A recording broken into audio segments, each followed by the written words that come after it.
আচ্ছা, কেমন আছো সবাই? ভালো আছো তো? এর আগের দিন আমি আগ্নেয় শিলা, তারপরে পাললিক শিলা, না সরি, আগের দিন পাললিক শিলা, তার আগে আগ্নেয় শিলা পড়িয়েছিলাম, তাই তো? আজকে যেটা পড়বো সেটা হচ্ছে রূপান্তরিত শিলা, যার ইংরেজি প্রতিশব্দ হলো মেটামরফিক রক।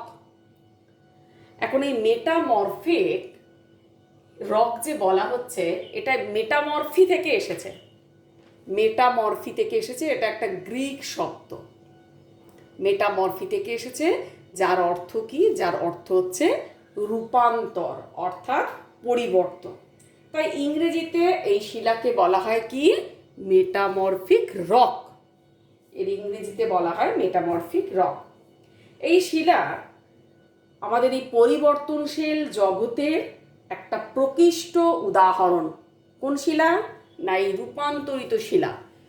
একটা আমাদের এই পরিবর্তনশীল জগতের, এই জগৎ ক্রমশ পরিবর্তনশীল, সেটা আমরা এখন প্রতিটা মুহূর্তে অনুভব করছি।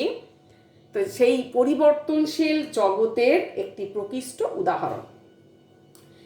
এখন বিখ্যাত ভূবিজ্ঞানী লং ওয়েল লং ওয়েল লং ওয়েল এর মতে চাপ এবং তাপের প্রভাবে যদি কোনো শিলার পারিপার্শ্বিক অবস্থা পাল্টায়, তাহলে পরিবর্তিত বা পাল্টে যাওয়া পরিবেশে ওই শিলাটিও অভিযোজন প্রক্রিয়ার মাধ্যমে নিজের রূপান্তর ঘটাতে সক্ষম হয়। তখন সেই শিলাকে বলা হয় কি শিলা? রূপান্তরিত শিলা। তাহলে লংওয়েল, বিখ্যাত ভূবিজ্ঞানী লংওয়েল কি বলেছেন? না, তার মতে চাপ ও তাপের প্রভাবে যদি কোনো শিলার পারিপার্শ্বিক অবস্থা পাল্টায়, অর্থাৎ আমি যদি লিখে দিই তাহলে এরকম দাঁড়াবে যে চাপ প্লাস তাপের ফলে যদি কোনো শিলার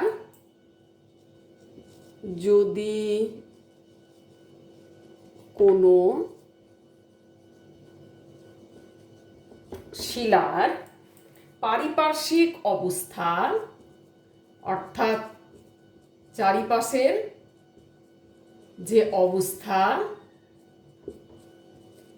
সেই অবস্থার কথা বলা হচ্ছে, পারিপার্শ্বিক অবস্থা পাল্টে যায়, তাহলে কি হয়? তাহলে পাল্টে যাওয়া পরিবেশে তাহলে কি হয়? ওই যে পাল্টে গেল, তাহলে ওই পাল্টে যাওয়া পরিবেশে কি হয়? পাল্টে যাওয়া পরিবেশে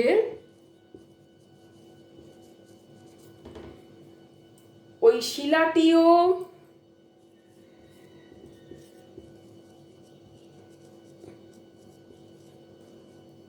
অভিযোজন প্রক্রিয়ার মাধ্যমে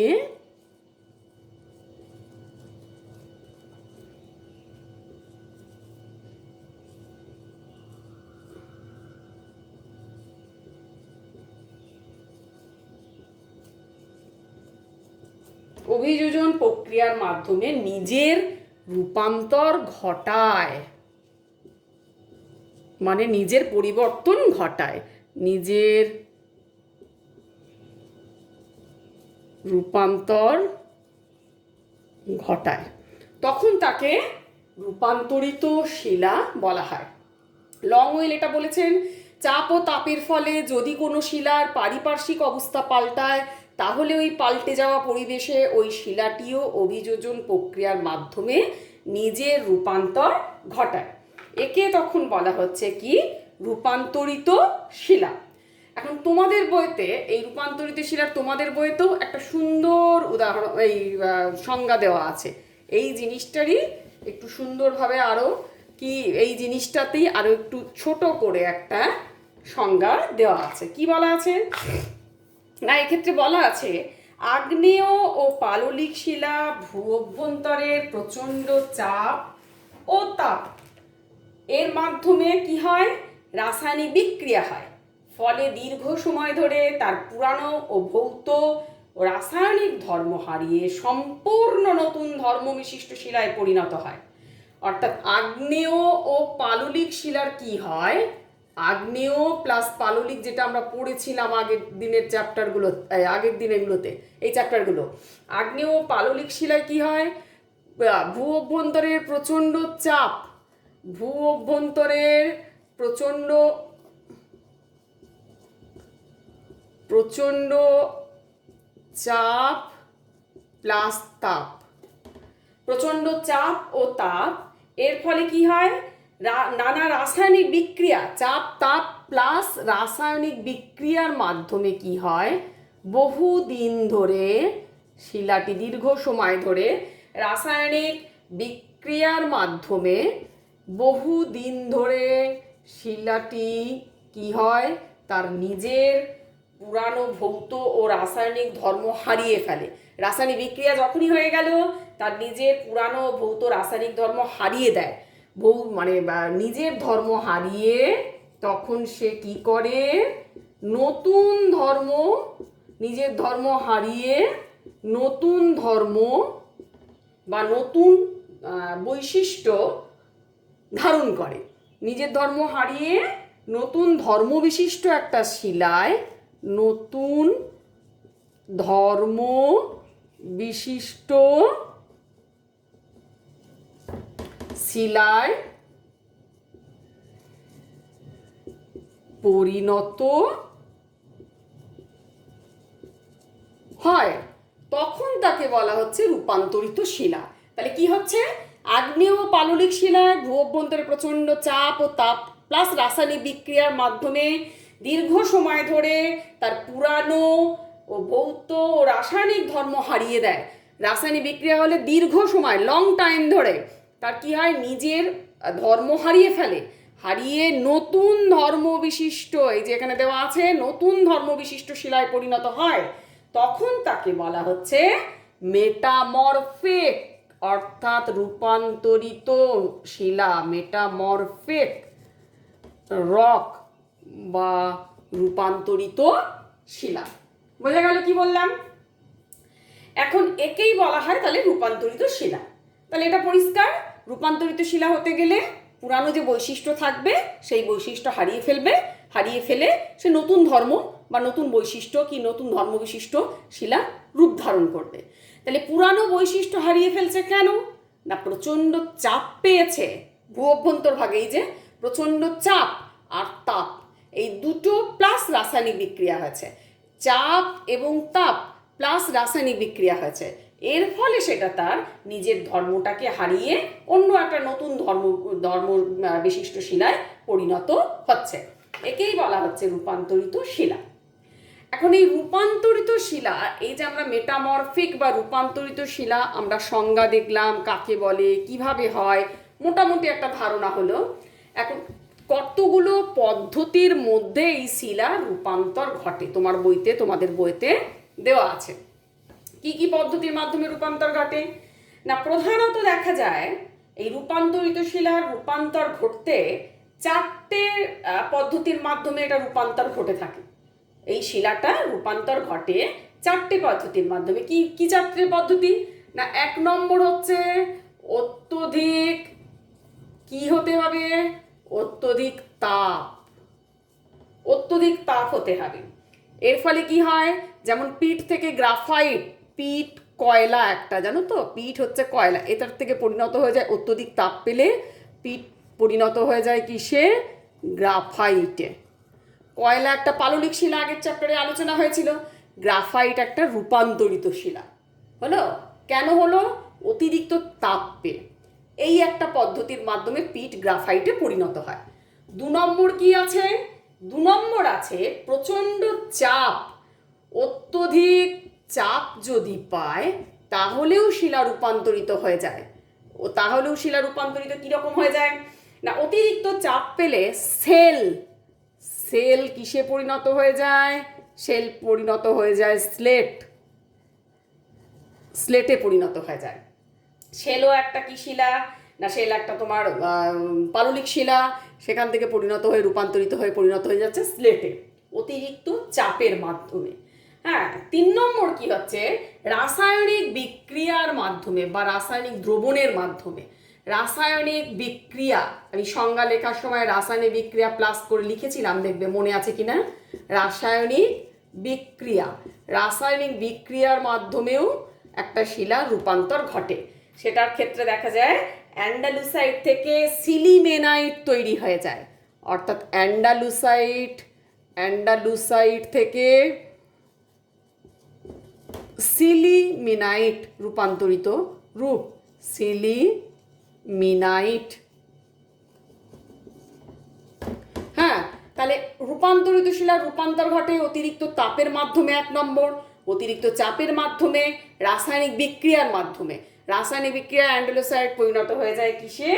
সিলিমিনাইট শিলাতে পরিণত হয়ে যায়। আবার দেখো যে দেখা যায় যে লংওয়েল যে বলেছিলেন না, যে চাপ ও তাপের প্রভাবে যদি কোনো শিলার পারিপার্শ্বিক অবস্থা পাল্টায় তাহলে পরিবর্তিত পরিবেশে ওই শিলাটি তার অভিযোজন প্রক্রিয়ার মাধ্যমে নিজের রূপান্তর ঘটায়। এক্ষেত্রে আমরা সাধারণভাবে কি হয়, ভঙ্গিল পর্বত গঠনের সময়, হিমালয় একটা ভঙ্গিল পর্বত আমরা জানি, ভঙ্গিল পর্বত গঠনের সময় ভূগর্ভে যে প্রচণ্ড চাপ আর তাপ সৃষ্টি হয় তার ফলে ভূগর্ভের শিলার ব্যাপকভাবে রূপান্তর ঘটে। শিলার রূপান্তর ঘটলে অনেক সময় তারা আগের চেয়ে অনেক বেশি আরো কি হয়ে যায়, শক্ত হয়ে যায়, আগের থেকে অনেক বেশি শক্ত কেলাসিত হয়ে যায়। এর ফলে গ্রানাইট থেকে নিস, বেলে পাথর থেকে কোয়ার্টজাইট, চুনা পাথর থেকে মার্বেল, কাদা পাথর থেকে সেল বা স্লেটে পরিণত হয়। এগুলো প্রকৃষ্ট রূপান্তরিত শিলার উদাহরণ। গ্রানাইট অতিরিক্ত চাপ পেলে কি হয়ে যায়, গ্রানাইট পরিণত হয়ে যায় কিসে, নিশে। অতিরিক্ত চাপ পেলে গ্রানাইট পরিণত হয়ে যাচ্ছে নিশে। গ্রানাইট একটা আগ্নেয় শিলা, নিস হয়ে যাচ্ছে রূপান্তরিত শিলা, ঠিক আছে। আবার দেখো বেলে পাথর, বেলে পাথর কি শিলা, আমরা পড়েছিলাম বেলে পাথর কি শিলা বলো তো। বেলে পাথর একটা পাললিক শিলা। বেলে পাথর থেকে পরিণত হয়ে যাচ্ছে কিসে, বেলে পাথর থেকে পরিণত হয়ে যাচ্ছে সেটা তোমার কোয়ার্টজাইটে। বেলে পাথর পরিণত হয়ে যাচ্ছে, কোয়ার্টজাইট না, বেলে পাথর হয়ে যাচ্ছে তোমার, হ্যাঁ কোয়ার্টজাইট, বেলে পাথর হয়ে যাচ্ছে কোয়ার্টজাইটে পরিণত হয়ে যাচ্ছে। তাহলে এইটা হচ্ছে কোয়ার্টজাইট হলো একটা রূপান্তরিত শিলা, আর বেলে পাথর হলো একটা পাললিক শিলা, এটা একটা রূপান্তরিত শিলার উদাহরণ হয়ে গেল। আবার কাদা পাথর, কাদা পাথর কি, এখানটা আমি মুছে ফেললাম অতিরিক্ত তাপের জায়গাটা। কাদা পাথর, কাদা পাথর কি না, কাদা পাথর থেকে পরিণত হয়ে যাচ্ছে সেল। কাদা পাথরও কিন্তু একটা পাললিক শিলার উদাহরণ। কাদা পাথর থেকে পরিণত হয়ে যাচ্ছে কি, শেল। আবার শেল থেকে কোথায় কিসে যাচ্ছে, শেল থেকে স্লেট, আমরা স্লেটে লিখি তো, ছোটবেলায় অনেকেই লিখেছো, স্লেটে পরিণত হয়ে যাচ্ছে। হ্যাঁ, এর মাধ্যমে এটা রূপান্তর হয়ে যাচ্ছে। এই গেল, তাহলে এগুলো রূপান্তরিত শিলার উদাহরণ। আবার ব্যাসাল্ট একটা আগ্নেয় শিলার উদাহরণ। ব্যাসাল্ট পড়েছিলে, ব্যাসাল্ট একটা আগ্নেয় শিলার উদাহরণ। এটা পরিণত হয়ে যাচ্ছে কিসে, অ্যাম্বিফোলাইটে। অ্যাম্বিফোলাইট, ব্যাসাল্ট পরিণত হয়ে যাচ্ছে অ্যাম্বিফোলাইটে। তাহলে দেখো কাদা পাথর হয়ে যাচ্ছে সেল থেকে স্লেটে পরিণত হয়ে যাচ্ছে। কাদা পাথর একটা পাললিক শিলা। ব্যাসাল্ট কি, ব্যাসাল্ট একটা আগ্নেয় শিলা, এটা পরিণত হয়ে যাচ্ছে অ্যাম্বিফোলাইটে। এইভাবে শিলার রূপান্তর ঘটে। এরপরে দেখো শিলার এই রূপান্তর ঘটতে গেলে আমরা কি বললাম, যে তিনটে পদ্ধতির মাধ্যমে শিলা রূপান্তর ঘটে। 4টে হয়, কিন্তু তোমাদের বইতে 3টে পদ্ধতি দেওয়া আছে। 4টে তোমাদের বইতে যেটা দেওয়া আছে অত্যধিক তাপ, আগেই লিখে দিয়েছিলাম, অতিরিক্ত চাপ, রাসায়নিক বিক্রিয়া 3টে। আরেকটা হয় চলন বা গমন, এর ফলেও শিলার রূপান্তর ঘটে। কিরকম না, ভূগর্ভের শিলাস্তর চাপের প্রভাবে যখন নমনীয় হয়ে যায় তখনও অনেক সময় চলতে শুরু করে, জানো তো, একে চাপজনিত চলন বলে। এই চলনের ফলে কি হয়, যখন শিলাটা নমনীয় হয়ে যায় তার মধ্যে যে খনিজ পদার্থ থাকে সেগুলো আলাদা আলাদাভাবে পৃথকভাবে পরিবর্তিত হয়ে শিলার রূপান্তর ঘটায়। এই কাজেই শিলার রূপান্তরের এটাও একটা গুরুত্বপূর্ণ মাধ্যম, অর্থাৎ অতিরিক্ত তাপ, অতিরিক্ত চাপ, রাসায়নিক বিক্রিয়া বা দ্রবণ, এবং চলন বা গমন, এটা তোমাদের বইতে নেই এই চলন বা গমন পয়েন্টটা, এটা এক্সট্রা বলা হলো চলন বা গমন। এর ফলে শিলার রূপান্তর ঘটে। এখন এই রূপান্তরের আবার অনেক রকম প্রকারভেদ রয়েছে, সেগুলো তোমাদের বইতে দরকার নেই। তোমাদের বইতে যেগুলো আছে সেগুলো হচ্ছে কয়েকটি শিলার রূপান্তরিত রূপ রয়েছে, যেমন রূপগুলো একটু আগেই যেটা আমি লিখিয়ে দিলাম, এবং এটা দেখানো হচ্ছে দেখো গ্রানাইট কিসে পরিণত হয়েছে নিশে, যেগুলো লিখিয়ে দেওয়া হলো ব্যাসাল্ট কিসে পরিণত হয়েছে অ্যাম্বিফোলাইটে, বেলে পাথর কিসে পরিণত হয়েছে কোয়ার্টজাইটে, চুনা পাথর পরিণত হয়েছে মার্বেলে, পিট কয়লা গ্রাফাইটে, সেল স্লেটে, ফিলাইট, অবশেষে সেস্ট, এইভাবে। এবং এই কলামটার মধ্যে রূপান্তরিত শিলার বিশেষত্ব দেওয়া আছে। বিশেষত্ব শব্দটার অর্থ কি? বিশেষত্ব মানে আমসত্ব নয় কিন্তু, বিশেষত্ব কথাটির অর্থ হলো বৈশিষ্ট্য। এটা হচ্ছে বৈশিষ্ট্য, রূপান্তরিত শিলার বৈশিষ্ট্য। যেমন পাললিক আগ্নেয় শিলার বৈশিষ্ট্য ছিল, রূপান্তরিত শিলারও কিছু বৈশিষ্ট্য রয়েছে। এখন রূপান্তরিত শিলার যে যে বৈশিষ্ট্যগুলি রয়েছে সেই বৈশিষ্ট্যগুলির মধ্যে উল্লেখযোগ্য হলো, আমরা যদি বলি তোমাদের বইতেও দেওয়া আছে, আমি এটা এক্ষেত্রেও বই ছাড়াও কতগুলো পয়েন্টের মাধ্যমে বলে দিচ্ছি। এক হচ্ছে কেলাসন, এক হচ্ছে বৈশিষ্ট্যর মধ্যে দেখা যায় কেলাসন। কেলাসন কি না, আগ্নেয় শিলা যদি রূপান্তরিত হয় তাহলে কেলাসগুলো দেখা যায় তোমার অনেক বেশি সুস্পষ্ট হয়ে যায়। অর্থাৎ রূপান্তরিত শিলার আগ্নেয় বা পাললিক শিলা হলে অনেক বেশি কঠিনও হয়ে যায়, এবং কেলাস যে দানাগুলো থাকে সেগুলো আরও সুস্পষ্ট হয়ে যায় এবং অধিক কঠিন। 2 নম্বর পয়েন্ট হচ্ছে এর বৈশিষ্ট্যের ক্ষেত্রে দেখা যায় রূপান্তরিত শিলা অধিক কঠিন হয়ে যায়। অর্থাৎ পাললিক বা আগ্নেয় শিলা রূপান্তর, যে পাললিক শিলা বা আগ্নেয় শিলা যাই রূপান্তর হয় না হোক না কেন, এটা কঠিন হয়। আগ্নেয় শিলা প্রথম থেকেই কঠিন থাকে, পাললিক শিলা একটু নরম থাকে, কিন্তু পাললিক শিলা রূপান্তরিত হলেও কঠিন হয়ে যায়। 3 হচ্ছে কি জীবাশ্মের অনুপস্থিতি, এখানে জীবাশ্ম দেখা যায় না, অনুপস্থিতি, জীবাশ্মের অনুপস্থিতি দেখা যায়। অর্থাৎ পাললিক শিলার মধ্যে যে জীবাশ্ম তৈরি হয়, উদ্ভিদ বা প্রাণী দেহের ছাপ যে শিলার মধ্যে রয়ে যায়, সেটা এই ছাপটা অতিরিক্ত চাপ এবং তাপে নষ্ট হয়ে যায়, তাই অনুপস্থিতি অর্থাৎ নেই। এটা গেল 3 নম্বর। 4 কি? 4 হচ্ছে খনিজ সংগ্রহ। এই শিলায় খনিজ সংগ্রহের যথেষ্ট সুবিধা রয়েছে, অর্থাৎ এখানে খনিজ যে পদার্থগুলো থাকে সেগুলো খুব সহজে সংগ্রহ করা যায়। এই রূপান্তরিত শিলার যে মধ্যে যে খনিজ পদার্থগুলো থাকে, ভেতরের খনিজগুলো, সেগুলো সংগ্রহ করা যায়। কেন না, রূপান্তরের ফলে শিলার ভেতরের খনিজের অবস্থার পরিবর্তন ঘটে। তখন কি হয়, যে সমস্ত খনিজগুলোর ধর্ম একই রকম, একই ধর্ম বিশিষ্ট খনিজগুলি একদিকে, শিলার একদিকে বা কাছাকাছিতে চলে আসে, ফলে খনিজ সংগ্রহ করা সুবিধা হয়। এছাড়া 5 নম্বর কি পয়েন্ট দিতে পারি? 5 নম্বর দিতে পারি কাঠিন্য। অর্থাৎ কাঠিন্য বলতে দেখা যায় 5 নম্বর পয়েন্ট কাঠিন্য। কাঠিন্য বলতে কি না, এই শিলা অপেক্ষাকৃত কঠিন এবং ভারী। কাঠিন্য বলতে কঠিনও হবে এবং তার সাথে কি হবে, প্লাস ভারী হবে। কাঠিন্য এই শিলার মধ্যে রয়েছে। 6 কি দেখা যায়? 6 হচ্ছে অবিন্যস্ত স্তর। অর্থাৎ 6-এর মধ্যে যেটা দেখা যাবে সেটা হচ্ছে এই শিলায় অবিন্যস্ত স্তর থাকবে, বিন্যস্ত নয়, অবিন্যস্ত স্তর এই শিলার মধ্যে দেখা যায়, অবিন্যস্ত স্তর। এবং এই শিলা সবার শেষে সৃষ্টি হয়। আর এই শিলার আরেকটি বৈশিষ্ট্য যদি বলা যায় সেটা হচ্ছে 7 নম্বর যদি বলা যায় অক্ষয়িষ্ণু। অর্থাৎ ক্ষয়িষ্ণুতা এখানেতে কম, সহজে ক্ষয়প্রাপ্ত হয় না, অক্ষয়িষ্ণুতার বৈশিষ্ট্য দেখা যায়। অক্ষয়িষ্ণুতা দেখা যায়, অর্থাৎ এই শিলা সহজে ক্ষয়প্রাপ্ত হয় না।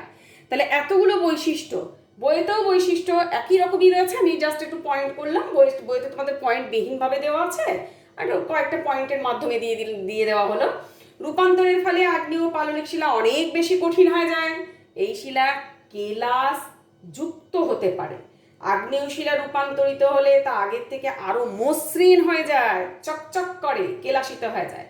যেমন ব্যাসল্ট আগ্নেয় শিলা, এটা রূপান্তরিত হয়ে গেলে অ্যাম্বিফোলাইটে চকচকে হয়ে যায়। গ্রানাইট আগ্নেয় শিলা রূপান্তরিত হয়ে গেলে নিসে পরিণত হয়ে যায়, যখন আরো চকচকে হয়ে যায়, কেলাসিত হয়ে যায়।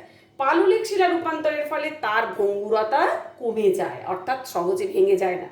হ্যাঁ, রূপান্তরের ফলে শিলার ভেতরের খনিজ অবস্থার পরিবর্তন ঘটে, অর্থাৎ খনিজ সংগ্রহ করা যায়, খনিজ অবস্থার পরিবর্তন ঘটে। কেন না, অতিরিক্ত চাপ আর তাপের ফলে একই ধর্ম বিশিষ্ট খনিজগুলো শিলার একদিকে, একই ধর্ম বিশিষ্ট যে খনিজগুলো রয়েছে সেগুলো শিলার একটা দিকে চলে আসে। এই জন্য এগুলো খনিজ সংগ্রহ সহজে করা যায়। আর এই পাললিক শিলা মধ্যস্থিত জীবাশ্মগুলো নষ্ট হয়ে যায়, অর্থাৎ জীবাশ্মের অনুপস্থিতি দেখা যায়। এই গেল তোমার রূপান্তরিত শিলা বা মেটামরফিক রকের কি না বৈশিষ্ট্য। এগুলো হচ্ছে মেটামরফিক রক বা রূপান্তরিত শিলার বৈশিষ্ট্য। এই গেল। এরপরে তোমার বইতে দেওয়া আছে কি 3টে রূপান্তরিত শিলার পরিচয় দেওয়া আছে। বইতে দেখবে 3টি রূপান্তরিত শিলার পরিচয় দেওয়া আছে। কি কি 3টি রূপান্তরিত শিলার পরিচয় দেওয়া আছে না, 3টি রূপান্তরিত শিলার মধ্যে 1 নম্বরে আছে মার্বেল, 2 নম্বরে আছে স্লেট, 3 নম্বরে আছে নিস। রূপান্তরিতটা মুছে গেল না গো, ঠিক আছে আবার লিখে দেওয়া যাক। হ্যাঁ ঠিক আছে, রূপান্তরিত শিলা লিখতে হবে, ঠিক নেই শিলা, ঠিক আছে। তাহলে রূপান্তরিত শিলা মেটামরফিক রক। প্রথমে কি আছে না, প্রথমে হচ্ছে মার্বেল। তোমাদের বইতে যেটা দেওয়া আছে মার্বেল। মার্বেল কার রূপ তাহলে পড়লাম আমরা, কোন শিলা থেকে মার্বেলে পরিণত হয় না, মার্বেল হচ্ছে যে শিলা থেকে পরিণত হয় সেটা বলতে পারবে, সেটা হচ্ছে চুনা পাথর। চুনা পাথর পরিণত হয়ে যায় মার্বেলে। তাহলে মার্বেলের বৈশিষ্ট্য এখানে দেওয়া আছে চুনা পাথর। চুনা পাথর কি শিলা বলো তো, চুনা পাথর কি শিলা? চুনা পাথর চেষ্টা করো, এটা একটা পাললিক শিলা। চুনা পাথর একটা পাললিক শিলা। এটা অতিরিক্ত চাপ এবং তাপে কি হয়েছে, কিসে পরিণত হয়েছে, মার্বেলে পরিণত হয়ে গেছে চুনা পাথর। মার্বেল একটা কি শিলা, এটা হচ্ছে রূপান্তরিত শিলা। মার্বেল হচ্ছে রূপান্তরিত শিলা। এখন এই মার্বেলের বৈশিষ্ট্য দেওয়া আছে। মার্বেল কি আছে, মার্বেল পাথর কিন্তু দেখতে খুবই সুন্দর এবং মসৃণ চকচকে। এর রং সাদা হতে পারে, সবুজ হতে পারে, ধূসর রঙের হতে পারে, হলুদ হতে পারে, নীল হতে পারে, এতগুলো রং হয়। মার্বেলের রং তাহলে কতগুলো হতে পারে, সাদা, এর রং হতে পারে সাদা প্লাস সবুজ প্লাস নীল, গোলাপিও হয় প্লাস গোলাপি প্লাস বাদামি রঙেরও হয়ে থাকে মার্বেল, বাদামি, এতগুলো রঙের হয়ে থাকে। মার্বেলকে খুব সুন্দরভাবে নির্দিষ্ট আকারে কেটে নেওয়া যায় এবং এর থেকে স্থাপত্য ও ভাস্কর্য এই শিল্পে, মানে এই ভাস্কর্য শিল্পে এই মার্বেলের ব্যবহার করা হয়। কেন না, মার্বেলের মধ্যে নরম থাকার জন্য তুলনামূলকভাবে কেটে কেটে অনেক স্মৃতিসৌধ, সুন্দর সুন্দর স্থাপত্য এগুলো নির্মাণ করা যায়। এবং আমরা কি জানি, মার্বেল থেকে তার জন্য সৌধ, গৃহ নির্মাণে তো মার্বেল এখন বিভিন্ন, তোমাদের অনেকের বাড়িতেই মেঝেতে মার্বেল দেওয়া আছে। হ্যাঁ, মার্বেল এই গৃহ নির্মাণ করার ক্ষেত্রেও কাজে লাগে, ব্যবহার করা হয়। আর একটা মার্বেলের বিখ্যাত ব্যবহার আমরা জানি কে, সেটা কি বলতো, স্মৃতিসৌধের মধ্যে কি আছে, তাজমহল। বিখ্যাত সপ্তম আশ্চর্যের একটা অন্যতম আশ্চর্য যে তাজমহল, সেটা কোন মার্বেলে প্রস্তুত, সাদা মার্বেল। তাজমহল কোন মার্বেলে প্রস্তুত আছে, সাদা মার্বেলে তৈরি আছে তাজমহল। তাহলে এই গেল মার্বেলের ব্যবহার কি মার্বেল সম্পর্কে। তাহলে এবং মার্বেলের কি হয়, মার্বেল কেন তোমার তাজমহল অর্থাৎ স্মৃতিসৌধ বলো, গম্বুজ বলো, কি স্থাপত্য কার্যে বলো ব্যবহার করা হয়, তার কারণ হচ্ছে মার্বেলের দানাগুলো খুব সূক্ষ্ম এবং ঘন সন্নিবিশিষ্ট। এই যে মার্বেল, এটা খুব সূক্ষ্ম হয়, এর বৈশিষ্ট্য দানাগুলো কি হয়, সূক্ষ্ম প্লাস ঘন সন্নিবিশিষ্ট হয়ে থাকে। এটা ঘন সন্নিবিশিষ্ট হয়, সূক্ষ্ম প্লাস ঘন সন্নিবিশিষ্ট। এর ফলে কি হয় না, এর ফলে শিলা নরম, এই শিলা সহজেই ক্ষয়কার্য করা যায়। তবে কি জানো তো, তবে অ্যাসিড বৃষ্টি আবার এর যথেষ্ট ক্ষতি করে, এই মার্বেলের যথেষ্ট ক্ষতি করে থাকে। এই গেল চুনা পাথর, এটা তোমাদের বইতে দেওয়া আছে। এরপরে কি দেওয়া আছে চুনা পাথর ছাড়া? চুনা পাথর ছাড়া দেওয়া আছে স্লেট। স্লেট সম্পর্কেও অল্প একটু বর্ণনা দেওয়া আছে। স্লেট কি না, স্লেট এরপর SLATE, স্লেট। স্লেট, ঠিক আছে, স্লেট।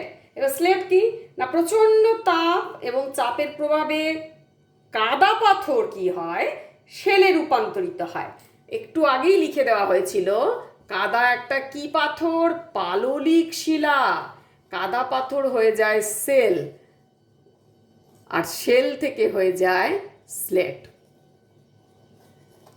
সেল থেকে হয়ে যায় স্লেটে, কাদা পাথর হয়ে যায় সেল, সেল থেকে হয়ে যায় স্লেট, আবার স্লেট থেকে হয়ে যায় ফিলাইট, এটা থেকে আবার হয়ে যায় কি, ফিলাইট। ফিলাইট আবার ফিলাইট থেকে কিসে পরিণত হয়ে যায়, সেস্ট।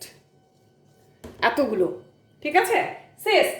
এখন স্লেটের রূপান্তরিত রূপ হচ্ছে, সেলের রূপান্তরিত রূপ হচ্ছে স্লেট, এবং স্লেট বেশ মসৃণ, নীলচে, ধূসর, কালো রঙের এটাও হয়ে থাকে, এবং পাতলা পাতের আকারে স্লেট সহজেই ভেঙে যায়। পাতলা পাতের আকারে ভাঙার জন্য কি হয়, স্লেট থেকে অনেক সময় টালি প্রস্তুত করা হয়, দিয়ে কি হয়, ঘরের টালি তৈরি করা হয়। এছাড়া ব্ল্যাকবোর্ড তৈরির কাজে আমরা ছোটবেলায় স্লেটে অনেকে, আমরা তো লিখেছিলাম সেই দীর্ঘ স্লেটেতে, ঠিক আছে, সেই রকম স্লেট অনেকের বাড়িতেই আছে দেখবে, সেটা হচ্ছে ওই কাদা পাথর থেকে রূপান্তরিত হয়েছে। ব্ল্যাকবোর্ড তৈরিতে লেখার কাজে স্লেট ব্যবহার করা হয়ে থাকে। এটা এটা কাদা পাথর থেকে এটা রূপান্তরিত হয়েছে। এই গেল স্লেট। এবং স্লেটে দেখা যায় তোমার কালো ছাই রঙের স্লেটও দেখা যায়, নীলাভ রঙের স্লেটও দেখা যায়, আবার তোমার কৃষ্ণবর্ণেরও হয়ে থাকে। হ্যাঁ, আবার স্লেটকে অনেক সময় কি হয় জানো তো, বাঁকাভাবে যদি ধরা যায়, অতি সূক্ষ্ম অভ্র রয়েছে, সেই কণিকাগুলো চকচক করতে দেখা যায়। স্লেটের মধ্যে দেখবে যদি স্লেট থেকে থাকে, অতি সূক্ষ্ম আকারে একটা অভ্র থাকে, খনিজ পদার্থ। সেই অভ্র খনিজ পদার্থটা চকচক করতে থাকে স্লেটের এতে। যদি ভালোভাবে দেখা যায়, আলোর সামনে যদি ফেলো স্লেটের পাতকে, বাঁকাভাবে যদি আলোর সামনে ফেলো, তখন দেখা যাবে ওটা চকচক করতে দেখা যাবে। হ্যাঁ, এই গেল স্লেট। স্লেটের অপর গুণ হলো এই শিলা জলে নরম হয় না। নরম শিলা, এটা জলে যে নরম হয়ে যাবে, গলে যাবে, সেরকম কোনো নরম এই শিলা হয় না। তাহলে স্লেট থেকে ফিলাইট, ফিলাইট থেকে সিস্টে পরিণত হয়েছে। এরপরে তোমাদের দেওয়া আছে কি, নিস। এরপরে চলে আসি নিস। কার রূপান্তরিত রূপ, নিস। বলো তো নিস কার রূপান্তরিত রূপ? নিস হচ্ছে গ্রানাইট। গ্রানাইট রূপান্তরিত হয়ে পরিণত হয়েছে নিস, অর্থাৎ গ্রানাইট থেকে নিস এসেছে। নিস, এই নিস পড়বো, নিস হচ্ছে একটা রূপান্তরিত শিলা। নিস এটা গ্রানাইট থেকে রূপান্তরিত হয়েছে। নিস বা নাইসও বলা হয়, GNISS, এটাকে বলা হয় নাইসও বলা হয়, GNISS, নিস বা নাইস। এখন এই শিলার দানাগুলো কিন্তু সূক্ষ্ম নয়, এই শিলার মধ্যে হালকা সাদা, ফিকে কালো রঙের স্তরগুলো সমান্তরালভাবে সজ্জিত থাকে, সমান্তরাল বলয়ের আকারে সজ্জিত থাকে, তাই অনেক সময় একে বলা হয় ব্যান্ডেড নিসও বলা হয়। নিসের প্রধান যে উপাদানগুলোর মধ্যে যে রয়েছে খনিজগুলো, ফেলসপার, কোয়ার্টজ এবং অভ্র, এর মধ্যে যেগুলো রয়েছে সেটা হচ্ছে feldspar, quartz,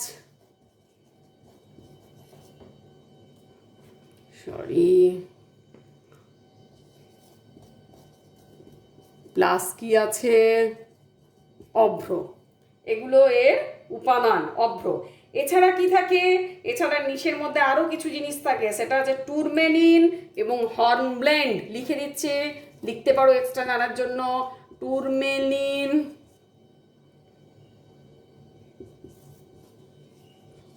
plus horn blend, এটা থাকে। হ্যাঁ, এই নিচশিলা গ্রানাইটের মতো কিন্তু অতটা দৃঢ় নয়, এবং এই শিলা আবহবিকারের ফলে লোহিত মৃত্তিকার সৃষ্টি হয়। এটা আবহবিকার যদি হয় এই শিলার মধ্যে, এটা মাটি সৃষ্টি করে। কোন মাটি? লোহিত মাটি তৈরি করে, লোহিত মৃত্তিকার সৃষ্টি হয় এই শিলা। ফলে কি হয়, রাস্তাঘাট নির্মাণ কার্যে এই শিলা প্রচুর পরিমাণে ব্যবহার করা হয়। রাস্তাঘাট নির্মাণ করতে এই শিলা ব্যবহৃত হয়ে থাকে। এই গেল তোমাদের 3টি শিলার বর্ণনা। এছাড়া যদি আরও একটা সম্পর্কে জানতে চাও, সেটা হচ্ছে তোমার ধরো কোয়ার্টজাইট। একটু বলে দিই, কোয়ার্টজাইট কার রূপ? বেলে পাথর। বেলে পাথরের রূপান্তরিত রূপ হচ্ছে কোয়ার্টজাইট। এটা কি হয়, কোয়ার্টজাইট বেলে পাথরের চেয়ে অনেক শক্ত এবং দৃঢ়। এর দানাগুলো বেশ সূক্ষ্ম হয়, ঘন সন্নিবিশিষ্ট হয়, বাদামি, হালকা কালো ইত্যাদি নানা রঙের কোয়ার্টজাইট দেখা যায়। অন্যান্য রূপান্তরিত শিলার মতো এই শিলার কোনো রকম ফলিয়েশন বা পত্রায়ন দেখা যায় না। এই শিলা অত্যন্ত মসৃণ, চকচক করে পুরো, এবং কোয়ার্টজ নামক খনিজ পদার্থ থাকে বলে এই শিলার নাম হয়েছে কোয়ার্টজাইট। তোমাদের বইতে যদিও এর বর্ণনা দেওয়া নেই, কিন্তু কোন শিলা থেকে রূপান্তরিত হয়েছে তা দেওয়া আছে। বেলে পাথর থেকে আছে কোয়ার্টজাইট। এই গেল রূপান্তরিত শিলা। এখন এই রূপান্তরিত শিলা পুরো সম্পূর্ণ হয়ে গেল। এর পরের যে চ্যাপ্টারটি, মানে চ্যাপ্টার বলবো না, যে অংশটি রয়েছে সেটা হচ্ছে শিলাচক্র। এর পরের অংশটি হলো শিলাচক্র। পরের দিন আবার পড়িয়ে দেবো শিলাচক্র কাকে বলে, কিভাবে সৃষ্টি হয়। হ্যাঁ, আগ্নেয় থেকে পাললিক শিলা, পাললিক থেকে রূপান্তরিত শিলা, রূপান্তরিত থেকে আবার আগ্নেয় শিলা চক্র আকারে গোল গোল করে ঘুরতে থাকে, ফলে তখন তাকে শিলাচক্র বলা হয়। পরের দিনের ক্লাসেতে এটা পড়িয়ে দেওয়া হবে। আজকে এই পর্যন্ত। অবশ্যই তাহলে রূপান্তরিত শিলা কাকে বলে করবে, উদাহরণ করবে, বৈশিষ্ট্য করবে, এবং কি কি পদ্ধতিতে রূপান্তরিত হয়, এবং কয়েকটা শিলার রূপান্তরিত ফর্ম কি, কোত্থেকে কিসে পরিণত হয়, সেগুলো সম্পর্কে জানতে হবে আমাদের। এই গেল। এবং বইয়ের মধ্যে 3টি প্রশ্ন আছে দেখবে তোমাদের বইতে। একটা হচ্ছে পাললিক শিলায় কেলাস গঠন হয় না কেন? কেলাস গঠিত হয় না পাললিক শিলায় কেন? ভালোভাবে পড়বে, উত্তর নিজেরাই দিতে পারবে। এগুলো টাস্ক থাকলো। এবং আগ্নেয় শিলাতে জীবাশ্ম দেখা যায় না কেন? এবং কোন ধরনের শিলা থেকে খনিজ পদার্থ সংগ্রহ করতে সুবিধা হয় এবং কেন? এক্ষুনি বুঝিয়ে দেওয়া হলো। এগুলোর উত্তরগুলো লিখে খাতায় তৈরি করবে। যদি না পারো তাহলে তখন আমাকে জানাবে, হোয়াটসঅ্যাপের মাধ্যমেই জানাবে। হ্যাঁ, যদি এগুলোর উত্তরগুলো না পারো তাহলে একদিন ক্লাসেতে আবার আলোচনা করে দেওয়া হবে। এবং আমি বাড়ির জন্য যেটা কাজ দিচ্ছি সেটা হচ্ছে আগ্নেয়